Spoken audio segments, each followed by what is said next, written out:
ka thian do kuinan chok ni sela hei zing khoma tre papiak te na se khan kumeng mo chen chu elai lam tual mo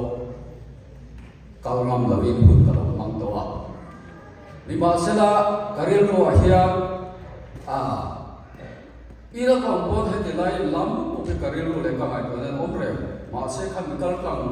va pen chu ka ngam chat lo ni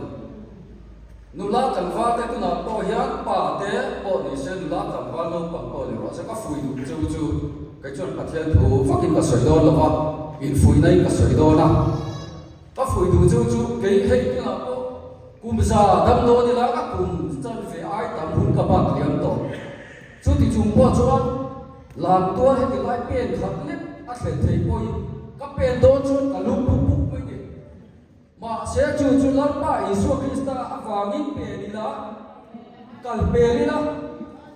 chú ta chúa cái mà đi à phát hiện này nó là thuộc số mấy đô đi đi khá các đồng về đà này chú và chúa của mình cũng sao thì sống về lên Bali à thì cái mà hi cái tiệm về cái kho về đi phát chúa lal pa phật lên rồi ngồi nói các cuốn lệ cái gặp phật đô là đi cái tiệm nào tốt mấy này à chân chúa xin phải mình thằng xin phải các công chúa đi chơi à xin phải chú em lấy khổ lên là hốt bay đi anh parenta lama parenta thì lâu lên thì lâu chút sẽ dây sẽ phuộc chọc chọc vào đi mày chút thì ông sẽ chúa cái bao phơi cắm các parenta tụ lâu cả làm tụ lâu và thiên này là bị sốc này cả tua nó sát tổ bị suy tham lâu của chúng ta suy tham lâu yên rồi cái sắc khác nó tập quân cắt là diễn tổ mà sẽ và thiên này với những khách hàng các cuốn lệ kế có lý lệ cá phát thì tôi đi là số kalau em mà cho vào chúa Christmas ni anh khang cùng thar về cùng thar các chúa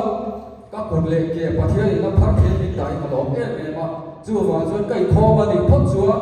cả lá thì đi tốt mấy đi chút đi ăn chấm chúa câu chuyện mấy bao dung dung đây hiện Indonesia thì cũng là cái đồ lệ chú vào chú hết thì lại cái là của cái chú cái cổ phát hiện của chế độ vắng cái đúng rồi á thì khá